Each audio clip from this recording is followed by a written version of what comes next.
On est de retour cette semaine chez Perfo Elite avec Philippe Roy, notre collaborateur en préparation physique tout au long de la saison. Et cette semaine, Philippe, tu nous prépares une capsule sur l'explosion. Évidemment, dans le sport, à peu près tous les sports ont cette qualité-là, qu'il faut vraiment avoir une force brute au niveau de l'explosion. Et c'est là-dessus que tu vas travailler aujourd'hui. C'est en plein ça. En fait, l'explosion, bon, ça fait des années qu'on l'entend.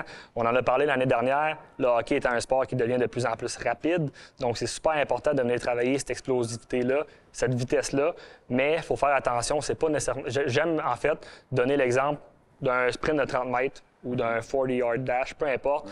Donc, au football, par exemple. Donc, on fait un sprint, puis bien souvent, on va chronométrer avec un temps, donc pour mesurer une certaine vitesse.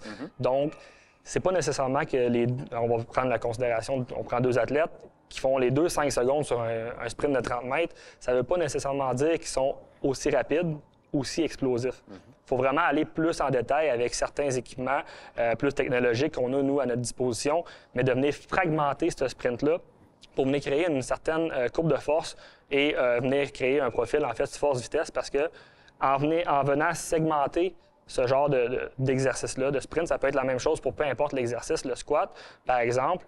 Bien, ce qu'on va voir, c'est est-ce que l'athlète est plus explosif au départ ou il est capable de continuer à accélérer au travers du temps pour arriver au même temps qu'un autre athlète. Donc, peut-être qu'un est beaucoup plus explosif, l'autre a de la difficulté avec son départ.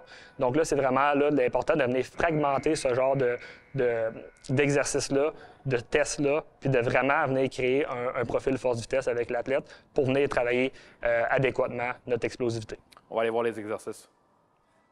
Donc, pour le premier exercice, on a ici un inertia back squat.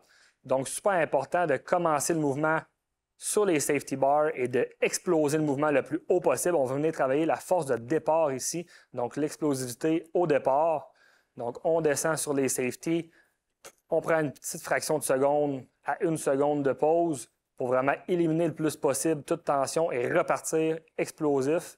Ça peut se faire également à partir d'une chaise, d'un banc, peu importe si vous n'avez pas l'équipement.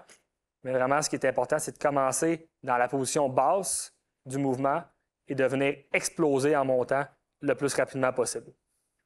Donc, pour le deuxième exercice, on a un squat qui se réalise sur la keybox. Étant une machine iso-inertielle, va venir également aider à venir travailler notre explosivité. Donc, bien important de venir monter le plus rapidement possible.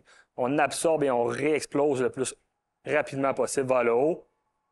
Pour le troisième mouvement, on a des split squats maintenant avec la keybox. Même principe que l'exercice auparavant, on veut exploser le plus rapidement possible vers le haut et on absorbe, on amortit la descente pour réexploser le plus rapidement possible. Bien entendu, on le fait les deux côtés. Pour le dernier exercice, on va utiliser le bench press, mais on peut utiliser n'importe quel autre mouvement. Ce qui est important, c'est de venir intégrer les élastiques dans notre mouvement. Donc, pour venir créer une certaine tension, une courbe de vitesse différente, puis de venir créer une accélération. En fait, c'est vraiment ça le concept clé des élastiques. Donc, de venir créer l'accélération dans le mouvement pour venir développer notre explosivité.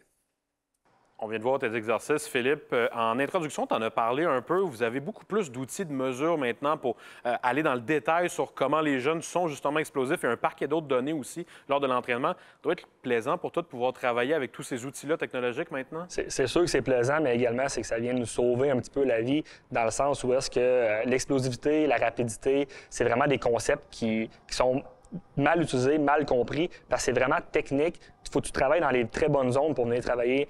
Exemple, l'accélération, la vitesse, peu importe qu'est-ce que tu veux venir travailler, en fait.